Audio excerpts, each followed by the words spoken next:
లేదు బాబు కుదిరికి చెప్పన కానీ వేడి కరంట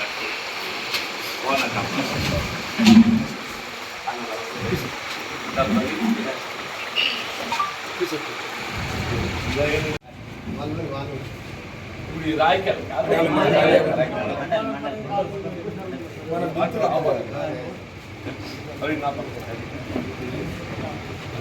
ఇంకా దూరం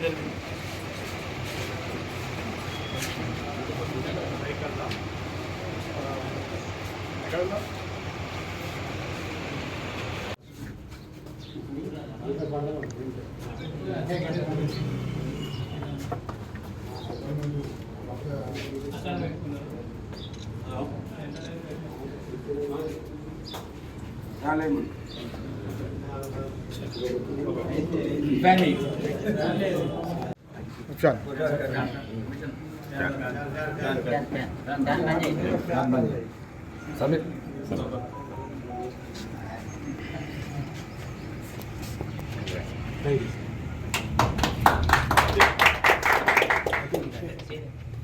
Praveen का था नहीं कोई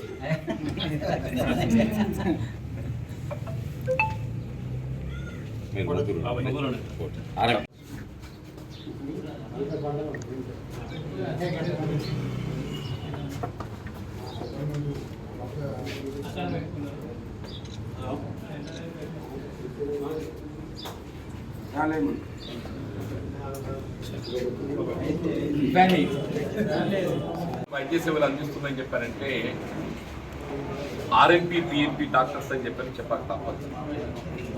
అంటే వాస్తవంగా కేంద్ర రాష్ట్ర ప్రభుత్వాలు వాళ్ళు ఏ విధంగా విద్య వైద్యం ఈ రెండు కూడా ప్రాథమిక హక్కులు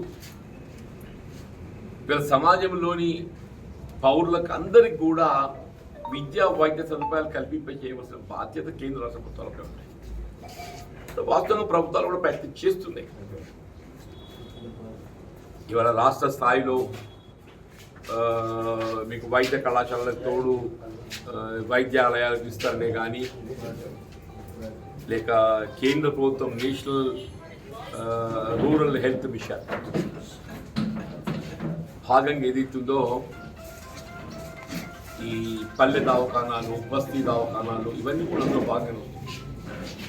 ఇవన్నీ ఎన్ని ఇచ్చినా కానీ ఏదైతుందో గ్రామ స్థాయిలో ఇప్పటికీ అత్యవసర పరిస్థితులలో ఆపదలో మనకు వైద్య సేవ అందింపజేయడానికి అందుబాటులో ఉండేది ఆర్ఎంపీ. అత్యవసర సమయం ఎట్లా 108 మన అత్యవసర సమయంలో 108 గుర్తు చేస్తాం. అంబులెన్స్ సర్వీస్ మనం ఇమీడియట్గా సత్వరమే సమీప ఆసుపత్రికి చేస్తుంది అని చెప్పి అట్లాగే మనకి ఇమీడియట్గా గ్రామ స్థాయిలో ప్రత్యేకించి ఏదైతుందో గ్రామ స్థాయిలో పల్లెటూళ్ళల్లో మనకి ఏ రుగ్మతన కానీ ఇమీడియట్ గుర్తుకొచ్చేది అక్కడ స్థానికంగా అందుబాటులో ఉన్న ఆర్ఎంపీ పీపీ డాక్టర్. ఆ ఆర్ఎంపీ పీపీ డాక్టర్ వచ్చి బట్టి ఆ రుగ్మత గుర్తించి అది ఏం బీమారి ఆల్మోస్ట్ 50% డయాగ్నోస్ ఏదైతుందో ఆర్ఎంపీ పీపీ డాక్టర్ చేస్తారు. సో మీకు నెఫ్రాలజీ కిడ్నీ ప్రాబ్లం ఉన్నది, ఇది యూరాలజీ ప్రాబ్లం ఉన్నది, ఇది న్యూరో ప్రాబ్లం ఉన్నది, ఇది మెడికల్ ప్రాబ్లం ఉన్నది. ఏ సమస్యను కానీ ఏదైతుందో ఒక 50% పైన మన ఆర్ఎంపీ పీపీ డాక్టర్ స్థానికంగా మనం గుర్తించి మీరు ఏ డాక్టర్ దగ్గర పోతే ఏ డాక్టర్ మీన్ ఏ ఫ్యాకల్టీ పోతే మీకు వైద్య సేవలు పొందగలుగుతారు. అది ఏ బీమార్ అనేది మన గైడెన్స్ ఇచ్చేది ఆర్ఎంపీ పీపీ డాక్టర్. కోవిడ్ సమయం లోపల ఏదైతున్నదో మీకు కుటుంబ సభ్యులు కూడా దూరం ఉన్నది. కోవిడ్ సమయం లోపల అయితే కుటుంబ సభ్యులు కూడా ఏదైతుందో కోవిడ్ సోకినటువంటి దూరం ఉండే పరిస్థితి ఉన్నాయి. కరోనా సోకినటువంటి వాళ్ళకి ఏదైతుందో కోవిడ్ సోకినటువంటి వాళ్ళకు మన వైద్య సేవలు అందింపజేసింది ప్రాథమికంగా అంటే ప్రైమరీ ఆర్ఎంపీ పీపీ డాక్టర్స్ అని చెప్పండి. తదుపరి మళ్ళీ మీరు పై ఆసుపత్రి పోవటము చేయటము సేవలు పొందడము మరి అది రొటీన్. నేను అందుకే అప్పుడు రాజశేఖర రెడ్డి గారు ముఖ్యమంత్రి ఉండగా ఉమ్మడి రాష్ట్రంలో ఈ ఆర్ఎంపీ పిఎంపీ డాక్టర్స్ వ్యవస్థను అధికారికంగా గుర్తింపు కల్పించే విధంగా, అధికారిక గుర్తింపు చేయబడే విధంగా ఏదైతుందో ఒక ట్రైనింగ్ ఇచ్చి, మనకు అప్పుడు సెంటర్ జగిత్యాలలో లేకుంటే గోదావరిఖండ్లో ఉండే ట్రైనింగ్ సెంటర్ గోదావరిఖండ్లో ఉండే ఓ 3 మాసాలు ట్రైనింగ్ ఇచ్చి ఏదైతున్నదో సర్టిఫికెట్స్ ఇస్తే శిక్షణ. ఇది ఏంటి బాబు, ప్రాథమిక వైద్య సేవలు. ఇప్పుడు కక్కుడు బయలు ఉంటుంది, ఏం చేయాలి, జ్వరం వస్తుంది ఏం చేయాలి, ఇవే కదా మనం చేసేది. మనం చీరుతున్నామా లేకుండా ఆపరేషన్ చేస్తున్నామా? ఇవాళ చీరతం అంటే కూడా చీర మత్తు మంది చెప్పి చీరడానికి వీల్లేదు. మత్తు మందు అధికారికంగా ఇస్తేనే చేయాలి. నీకు ఆపరేషన్ ఎవరు ఏ డాక్టర్ చేసినా కానీ. డెలివరీస్ అయితే ఏదైతుందో గ్రామ స్థాయిలో డెలివరీ స్కోపే లేదు. అన్ని ఇన్స్టిట్యూషనల్ డెలివరీస్ ఏదైతుందో అన్ని ప్రభుత్వ ఆసుపత్రులే కానీ ప్రైవేట్ ఆసుపత్రులే కానీ నీకు మంచి ఉన్నత డాక్టర్ దగ్గరికి పోతున్నాడు. ఈ ప్రాథమిక చికిత్సలు చేస్తున్నటువంటి యొక్క ఆర్ఎంపీ డాక్టర్స్ కొంత ఇబ్బంది పెట్టే విధంగా ఈ మధ్య మరి ఈ అలోపతి డాక్టర్సే ఈ వ్యతిరేకంగా వాళ్ళు ప్రకటనలు చేయటం కొంత ఆశ్చర్యం అనిపిస్తుంది, కొంత బాధ కూడా అనిపిస్తుంది. ఇప్పుడు మీరు ఎప్పటికీ వాళ్ళకు తోడుగానే పనిచేస్తుంది తప్ప వాళ్ళకు భిన్నంగా మీరు పనిచేస్తుందని చెప్పి నేను భావించాను.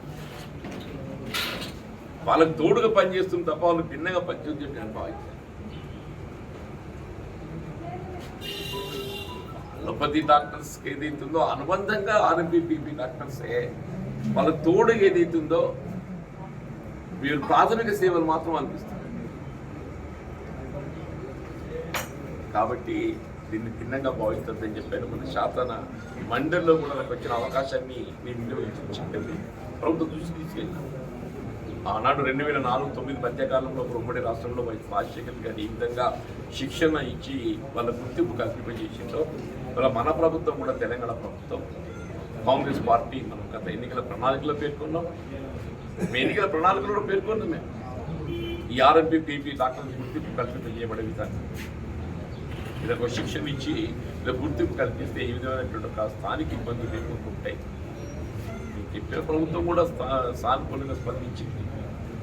తప్పకుండా ఈ అంశాన్ని పరిశీలించి ఏ విధంగా వారికి తోడు దొరుకుతుందో కూడా చర్యలు చేపడతామని చెప్పడం పేర్కొన్నది.